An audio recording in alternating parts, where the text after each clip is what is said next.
So we're in this ridiculous situation where we have 3 acting cabinet secretaries, and then you have senior officials say, how about the Prime Minister goes slow on this appointment? I mean, go slow. They don't have time to go slow anymore. They've wasted 18 months in office faffing around, arguing with themselves. You know what I mean? It's like, and then officialdom says, go slow. It's like, okay, that's fine for you, but for the sake of a stable government using its massive majority to effect some kind of change in the country, it's a democratic nightmare. Let's talk about somebody who's not only just being rude to people, but sacking them. Keir Starmer overruled senior officials in order to sack his Cabinet Secretary Chris Wormald and approve a $260,000 payout, despite objections from the civil service. It's another row to cap off the PM's dreadful week. As the Prime Minister disappears under the waves, he sent in his Minister for Floods and Water, Emma Hardy, speaking to Callum and Chloe on Times Radio Breakfast. Genuinely, all I know about this current situation is that it was a mutual decision, and they decided that it was time for a change. And I mean, I've not met Chris personally, but I would, I have a huge amount of respect for all of the civil service and pay tribute to the fact that he's been working as a civil servant for such a long time. Now, I was listening to that interview as I walked my unclothed dog in the park, and your pervert dog. Callum started the interview, and I was fascinated because if I'd been Emma Hardy, I would have been able to say, I haven't got a clue. I've no idea why he sacked Chris Wormald. So at that moment, you kind of I felt for a government minister, you are in that situation, which we've seen so much before with the Tories, of government ministers coming on effectively, Patrick, to defend the indefensible. Yeah, indeed. It's interesting that the line they've given to government ministers this morning is, it was a mutual decision. I mean, it's mutual in the sense that a pigeon with a broken wing getting eaten by a fox and not moving away from the fox, it can't, is mutual. You know what I mean? It's they have been briefing against Chris Wormald for months. The first briefing against Chris Wormald, that Starmer was disappointed with his Cabinet Secretary, appeared in The Guardian last summer. Then Gabriel Pogren and I revealed that he was definitely going to be sacked, I think in October or November. I mean, we said he was going to be sacked in January, so, he was sacked after January, so we were half right. But we did say he was definitely going to be sacked. Now he has been sacked. It is... and that's the 3rd Cabinet Secretary. Labour is about to hire its 3rd Cabinet Secretary, or if you count the 3 interim ones, it's 7th in little more than 18 months in power. So, yeah, look, it's not ideal. And because of the political volatility this week, I think the magnitude of what they've done is being overlooked, if anything. They've sacked the most senior official. This is classic Keir Starmer. This happened during opposition as well. You sort of, that person's to blame, no, that person's to blame, no, that person's to blame, no, that person's to blame. That person might have been friends with a paedophile at some point. That person lied to us. And it's just, everybody goes into the combine harvester to preserve Keir Starmer's position. And that's the place the government is in now. It is. There's no way around this, because I remember when Chris Wormald was appointed, lots of people said this is the wrong decision. He's not up to the job. So appointing him was a mistake. Sacking him now is a mistake. And actually, again, listening to Callum's interview, the thing that came over me in terms of political antenna, if you like, is the $250,000 payoff. People be really irritated and annoyed by that. I mean, and it's the 27th government reset. There's no way back here, is there? Look, the long and short of it is no. My column in the Times last week began with the words, it's over. Keir Starmer is still Prime Minister. Admittedly, the second sentence said he would still be Prime Minister by the end of this week. So take that, my critics. Look, we are now at the stage where we are trying to find, retrofit explanations for why Keir Starmer is not very good at being Prime Minister that involve other people being at fault. And ultimately, I think almost everyone in the Labour Party came to the conclusion a long time ago, the problem is Keir Starmer. A new Cabinet Secretary isn't going to solve anything. Look, we're in an even worse position. They weren't even politically strong enough, or they didn't even have the wherewithal to get Antonio Romeo, who they wanted, straight into the job. So we're in this ridiculous situation where we have 3 acting Cabinet Secretaries, and then you have senior officials say, how about the Prime Minister goes slow on this appointment? I mean, go slow. They don't have time to go slow anymore. They've wasted 18 months in office faffing around, arguing with themselves. You know what I mean? It's like, and then officialdom says, go slow. It's like, okay, that's fine for you, but for the sake of a stable government using its massive majority to effect some kind of change in the country, it's a democratic nightmare. We're going to talk a lot more about that based on what you've written in the Times today. We will briefly pause on the fact that it is Antonio Romeo, not Romeo. I'm just thanking my lucky stars she's not called Antonia Nuclear, and I'll be in real trouble. But let's turn briefly to a report that's come out from the Tony Blair Institute, and this is one that says, effectively, drill, baby, drill. It says, allow new drilling for North Sea oil and gas. And, of course, the Tony Blair Institute, there's a clue in the title, is chaired by the former Prime Minister, so it does carry quite a lot of weight.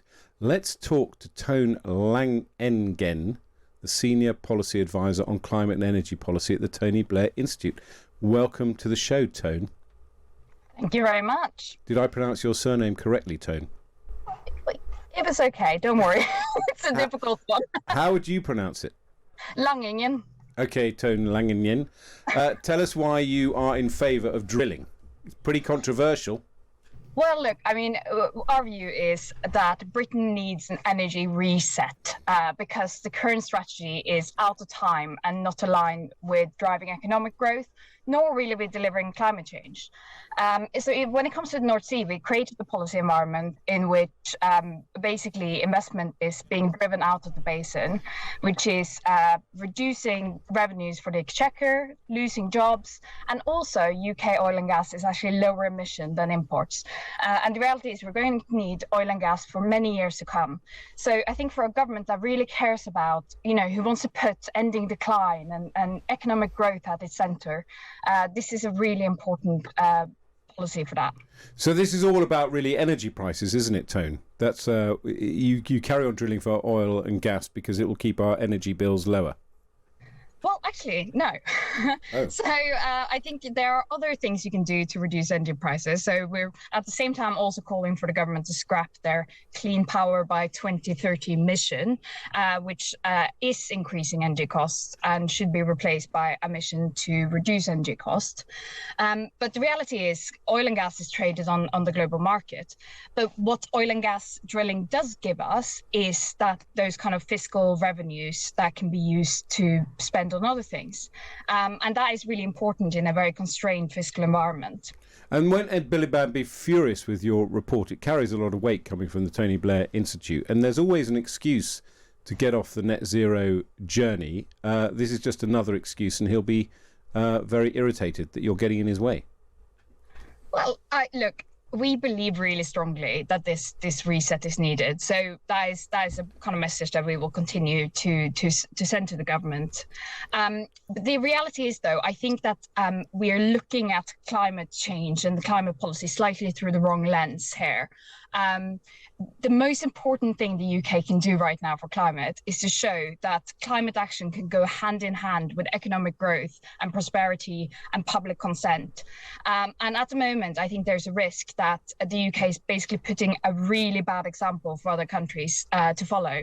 And given the fact that the UK is less than 1% of global emissions, it will be much more important that the big emitters will see that renewables and clean tech is the way forward. And so that means that we need to recalibrate our strategy to focus on the kind of economic case, really. Excellent. Well, thanks so much for coming on the show. That's Tony Langen, the Senior Policy Advisor on Climate and Energy Policy at the Tony Blair Institute. There's a new report out from the Tony Blair Institute, which I think you can probably find on their website, calling for a return to drilling for North Sea oil and gas. It's Ed Vaizey still with Patrick Maguire, and also now Rob Malarkey, our newsreader, has entered the studio. That must mean, Rob, we've got some breaking news. Yeah, something we'll be touching upon throughout the rest of the day, I would have thought as well. The co-founder of Palestine Action has won a High Court challenge this morning over the ban of the organisation as a terror group on a couple of grounds. You may recall the ban, which started in July the 5th last year, made membership of or support for the group a criminal offence that was punishable by up to 14 years in prison. The appeal process started last year at a hearing. Barristers for the co-founder, Huda Amouri, told the court that the decision to ban the group was both unlawful and should be quashed, with Palestine Action themselves being the first direct action civil obedience organisation that does not advocate for violence to be prescribed as a terrorist organisation. Now, the Home Office did defend the challenge, with its barristers telling the hearing today in London that the move had not prevented people from protesting against Israel's actions in Gaza or in support of Palestinians as a whole. Now, Huda Amori, the co-founder of Palestine Action, began her legal challenge against this decision in June before failing in a last-minute bid to block the ban from taking effect. Now, then in October, the Home Office responded. They lost a Court of Appeal bid to block the challenge from proceeding. And then opening the full hearing of the challenge, Raza Hussein KC for Miss Amori told the High Court that the decision was an ill-considered, discriminatory and due process lacking authoritarian abuse of statutory power that is alien to the basic tradition of common law and the European Convention of Human Rights. So a multifaceted angle to all of this, but a very significant development this morning at the High Court, and no doubt a story that will develop over the course of the day, and a story that will prompt a lot of reaction as well here on Times Radio.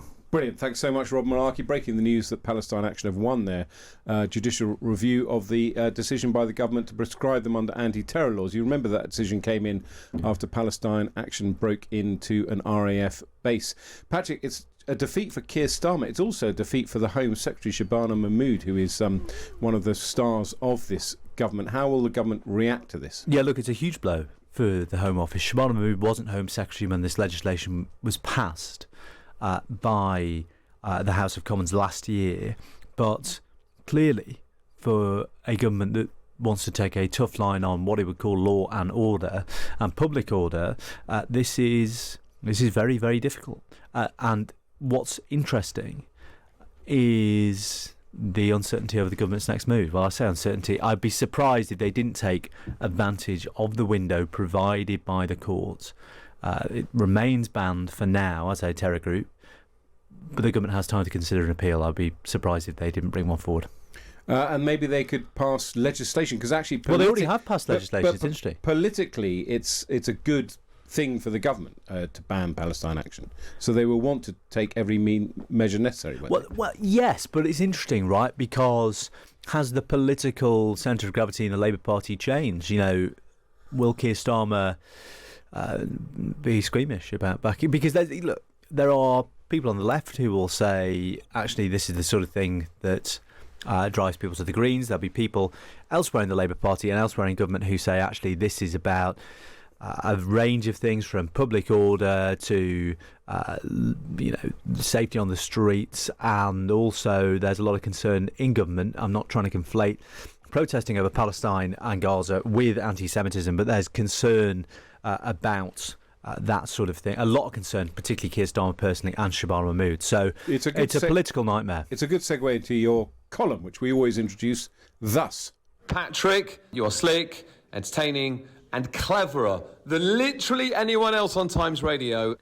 And it's another clever column, because you can put the Palestine Action situation into the wider context of where Keir Starmer goes next. And your thesis is basically, and I nicked it for my opening monologue really, is that he has to basically embrace the left.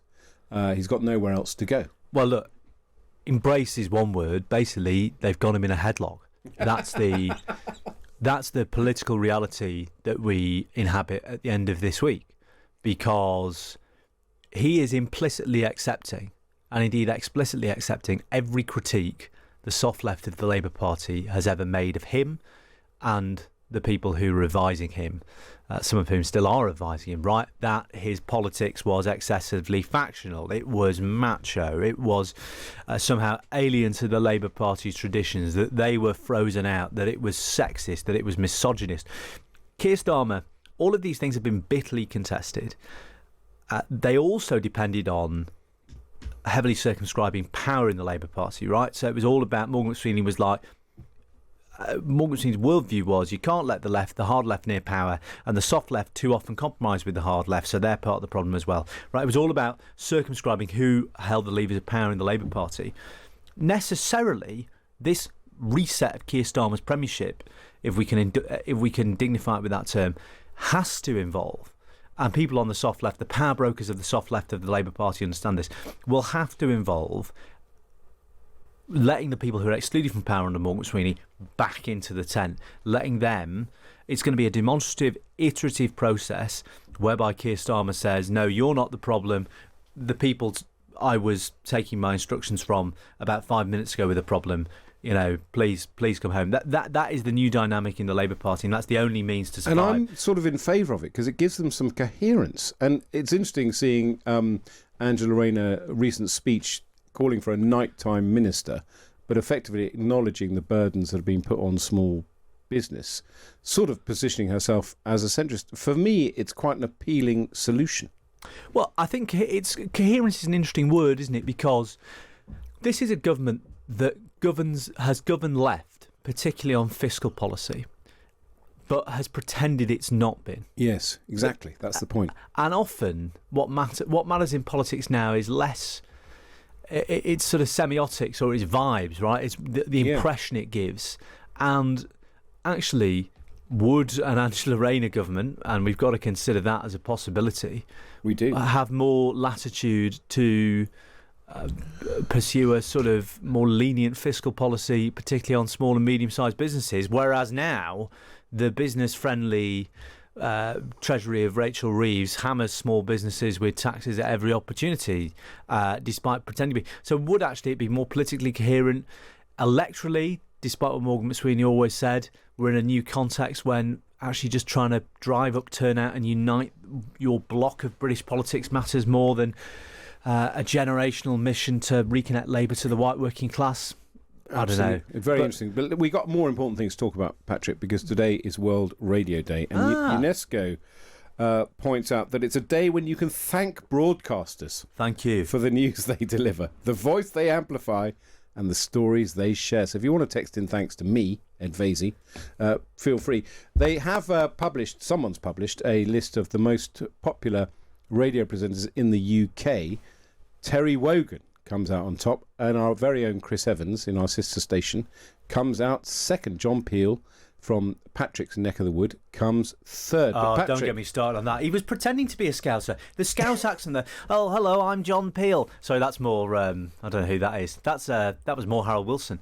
No. John Peel would be like, no, I can't do John Peel. I'm going on. What would John Peel be like? Anyway, let's look. What I want to ask you. Number 4, it's the mighty War. One of the reasons I'm a political nerd is I used to lie awake at night listening to a broadcaster called Brian Hayes. I used to love speech radio.